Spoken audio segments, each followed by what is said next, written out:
அம்மாபேட் பகுதியில் இயங்கி வரும் அரசின் கூட்டுறவு நிறுவனமான பான்லே நிறுவனத்தில் குஜராத் கூட்டுறவு பால் விற்பனை இணையத்துடன் செய்து கொண்ட ஒரு ஒப்பந்தத்தின் அடிப்படையில் அமுல் பிராண்ட் ஐஸ்கிரீம் உட்பட தற்போது தினமும் 10,000 லிட்டர் உற்பத்தி செய்து வழங்கப்பட்டு வருகிறது.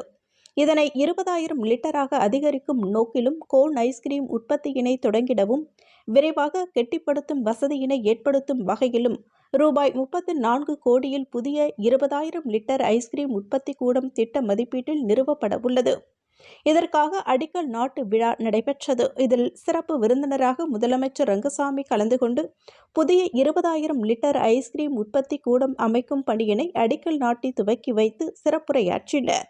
இந்நிகழ்ச்சியின் போது சட்டப்பேரவை தலைவர் செல்வம், அமைச்சர் சாய் சரவணகுமார், தேசிய பால்வள வாரியத்தின் தலைவர், தலைமை செயலர் சரத் சௌஹான், விவசாயிகள் மற்றும் பான்லே பணியாளர்கள் பலரும் கலந்து கொண்டனர்.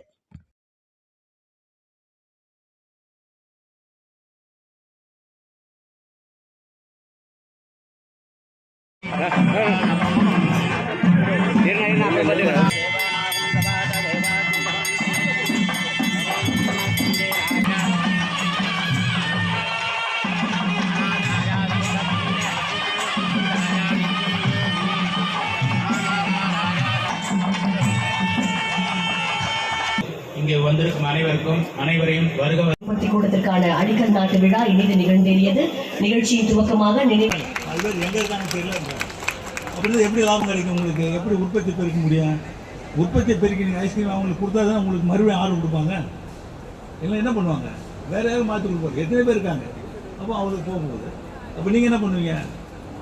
இந்த எத்தனை நிறுவனங்கள் மூடப்பட்டு வேலை இருக்காங்க. நல்லா பாருங்கள். லாபத்தில் கொண்டு வந்தால் தான் சம்பளம் நல்லா கொடுக்க முடியும்.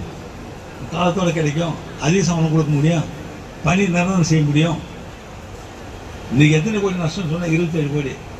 இன்னும் ஒரு 10 நாள் கழிச்சு கேட்டால் 30 கோடி வந்துருதுங்கன்னுவாங்க. அப்போ அதாவது நஷ்டத்தில் இயங்கத்தையும் அதிகமாக தவிர நஷ்டத்தை குறைச்சி லாபத்தில் கொண்டு வந்துன்னு சொல்லக்கூடிய அளவில் யார் இருக்கணும்?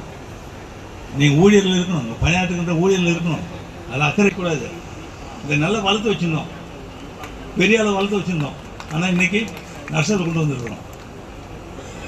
அது மாதிரி இருக்கக்கூடாது. லாபத்தில் இயங்க வைக்க முயற்சிகள் எடுக்க வேண்டும். முயற்சிகள் செய்ய வேண்டும். எல்லாம் வேலை செய்யணும். 20,000 லிட்டர் புதிதாக ஐஸ்கிரீம் ஃபேக்டரி கட்டுறதுக்காக